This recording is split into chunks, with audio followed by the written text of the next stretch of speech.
Hello friend, সকলে কেমন আছেন? আশা করছি ভালোই আছেন। আবার একটা নিউ ব্লগে সকলকে স্বাগত জানিয়ে আজকের ব্লগটা স্টার্ট করলাম। এখন বাজে প্রায় সকাল 8:30 মতো। আর এখন দাদা যাচ্ছে কাজে। আজকে একটু দেরি করে লেট করেই বেরিয়েছে। আর ওই দেখুন ছাতা মাথা দিয়ে কাজে যাচ্ছে। আর আজকে আমি বললাম যে কাজে যেও না, আকাশের অবস্থা খুবই খারাপ, মেঘলা করে আছে আর বৃষ্টিও হচ্ছে, চলে আসো। অনেকবার বললাম, রেশমিও বলল, কিন্তু দাদা শুনলো না। দাদা সেই কাজে বেরিয়েই পড়লো। আর অনেক লোক কিন্তু আজকে এই বৃষ্টির আবহাওয়ার জন্যেই কিন্তু কাজে যায়নি। বেলার দিকে কি হবে কি জানি, কিন্তু বৃষ্টি তো হবে মনে হচ্ছে, কিন্তু জানি না। আর এই বৃষ্টির সময় কিন্তু আমার একটা জিনিসই খেতে ইচ্ছা করছে, সেটা আপনাদেরকে বলবো। আর এইখানে দেখুন বারান্দায় দেখুন জলে ভর্তি হয়ে গেছে। আমার তো কাজ বেরিয়ে যাচ্ছে, কারণ এই বারান্দা পরিষ্কার করতে হবে। আজকে থাক, আজকে আর বারান্দাটা পরিষ্কার করব না, যেহেতু বৃষ্টি হচ্ছে কন্টিনিউ। কালকে ভাবছি বারান্দাটা পরিষ্কার করব। এখন কিন্তু রাস্তার দুধারে অল্প অল্প জল জমে গেছে। আর সকালে রেশমি এখন ব্রেকফাস্ট করছে, আর ও নিজে নিজেই বানিয়ে নিয়েছে। আমি বললাম, মাম আমার এখন অনেক কাজ আছে, তুমি কি খাবে আমাকে বলো, আমি বানিয়ে দিচ্ছি। ও বলছে, না মাম্মি আমাকে নিজেকেই বানাতে দাও। এখন ও একটু পাউ দিয়ে একটু স্যান্ডউইচ করে নিয়েছে আর মাইক্রোওভেনে দিয়েছিল। আর এই দেখুন একটু ক্যাপসিকাম, পেঁয়াজ, গাজর এইসব দিয়ে, চিজ দিয়ে, ও তো এইটা খেতে খুব ভালোবাসে। আপনারা আগের ব্লগেও দেখেছেন অবশ্য, ও নিজে নিজেই বানিয়ে ফেলে। ও বানিয়ে এখন ও এগুলো খাচ্ছে। আমি যে ঠিক আছে তুমি খাও। বলেছিলাম যে 1 গ্লাস দুধ গরম করে দিই। বাবা, দুধ দেখলে ওর যেন কি মাথা খারাপ হয়ে যায়, কিন্তু যখন রোজের স্কুল যায় তখন কিন্তু দুধ খেয়েই যায় স্কুল। আর এই দেখুন আমি কিচেনের মধ্যে চলে এলাম। এবার কিন্তু রান্না করার পালা। বৃষ্টিটা যাই হোক অল্প থেমেছে, কিন্তু মাঝে মাঝে আসছে আর যাচ্ছে, যেন মনে হচ্ছে দুবাইয়ে বর্ষাকাল পড়ে গেছে। আর এই দেখুন থেমেছে বলতে না বলতেই আবার কিন্তু চড়বড় চড়বড় করে কিন্তু জলটা চলে এলো।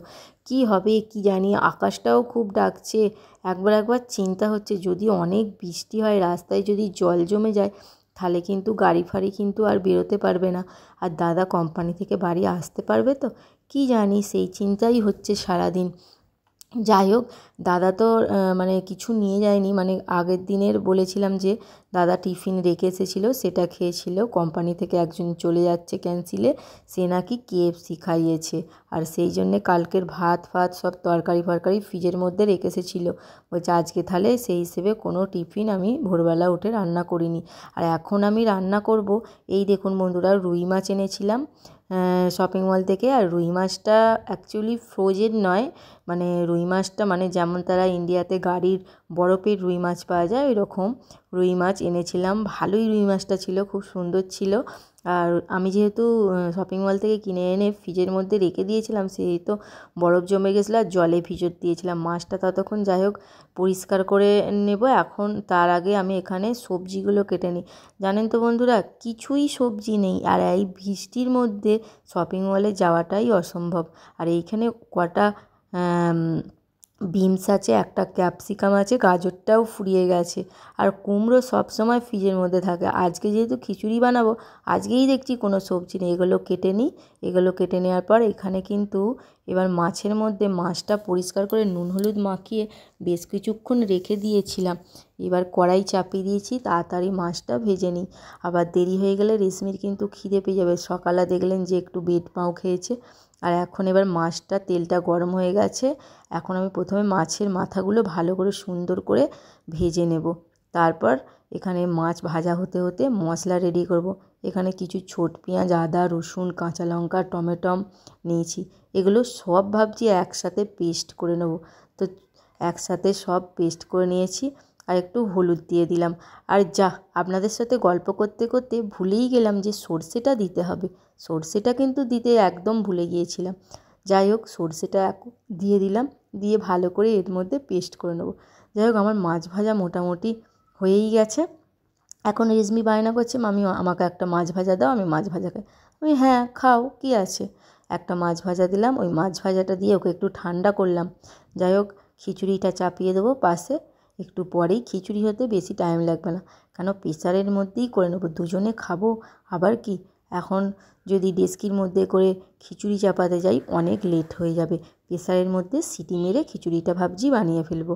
আর এখানে মাছটা দিয়ে দিলাম, এখানে মাছ ভাজা হয়ে গেছে, ফোড়ন দিয়ে দিলাম কালো জিরে আর মশলাটা দিয়ে ভালো করে এবার কষিয়ে নিলাম।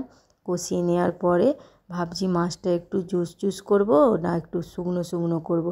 রেশমি বলছে ঝোল ঝোল করো মা মাছের। আমি বলছি মাছ ভালো লাগবে ঝোল ঝোল করলে, রুই মাছের একটু হালকা হালকা জুস জুস করলে সেটাই খেতে ভালো লাগবে। তোমার যা ভালো লাগছে মা তুমি সেটাই করো। কালো জিরে ফোড়ন দিয়ে একটু মশলাটা ভালো করে নেড়েচেড়ে এবার ফুটিয়ে নিচ্ছি। এবার মাছগুলো দিয়ে দেবো। ঝোলটা প্রায় অনেকক্ষণ ফুটিয়ে নিয়েছি, ঝোলটা দেখতেই পাচ্ছেন কমে গেছে অনেকটা।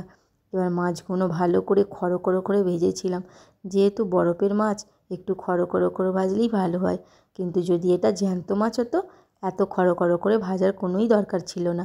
যাই হোক, মাছের ঝালটা রেডি হয়েই গেছে মোটামুটি। এবার আমি খিচুড়িটা চাপিয়ে দেবো। আর এই দেখুন রেডি হয়ে গেছে। এবার মাছের ঝালটা মানে হালকাই জুস জুস রেখেছি। আর এই যে কাঁচা কাঁচা ধনে পাতা দিয়ে মাছের কারি খেতে আমার কিন্তু বেশ লাগে বন্ধুরা। আমি যে কোনো মাছ হয়ে যাবার পরেই কিন্তু এরকম ধনে পাতাটা ছড়িয়ে দিই। আর এই ধনে পাতাটা, কাঁচা ধনে পাতার একটা গন্ধ যখন খাবো মানে ভাত হোক বা যাই হোক, খিচুড়ি হোক, খুব সুন্দর খেতে লাগে জানেন তো বন্ধুরা। দাঁড়ান আপনাদেরকে একটু আবার বাইরেটা দেখাই, আবহাওয়াটা কেমন। যাই হোক তাই হোক, এখন কিন্তু আবার বৃষ্টি পড়া বন্ধ হয়ে গেছে। এখন বাজে প্রায় 11টা মতো। আমার মাছ ভাজতে, ঝাল করতে, এদিক ওদিক করতে, তার ফাঁকে ফাঁকেও কিন্তু এটা ওটা আমি কাজ করছি। তো চুপ করে তো আর বসে থাকলে হবে না। আর এত বৃষ্টি হচ্ছে আর জামা কাপড়গুলোও সব ব্যাজ ব্যাজ করছে। তো চলুন বন্ধুরা, আজকের ব্লগটা আমি এখানেই শেষ করছি। আমার ব্লগ আপনাদের কেমন লাগছে অবশ্যই জানিও। ভালো লাগলে একটা লাইক কমেন্ট শেয়ার করে দিও আর ফলো করে দিও। আর সকলে ভালো থেকো, সুস্থ থেকো, সাবধানে থেকো। আবার বলতে না বলতে আবার ঝোড়ো হাওয়া আর বৃষ্টি স্টার্ট হয়ে গেল। আর বারান্দাটা তো মানে যা ইচ্ছা তাই হয়ে যাচ্ছে। আর ওই দেখুন কি বৃষ্টি, আকাশ তো কড়াং কড়াং করে ডাকছে, তার মধ্যেও কিন্তু আমি ভিডিও করছি শুধু আপনাদেরকে দেখাবার জন্যে। তো বন্ধুরা, আজকের ব্লগটা কেমন লাগলো অবশ্যই জানিও আর একটা সাবস্ক্রাইব করে দিও।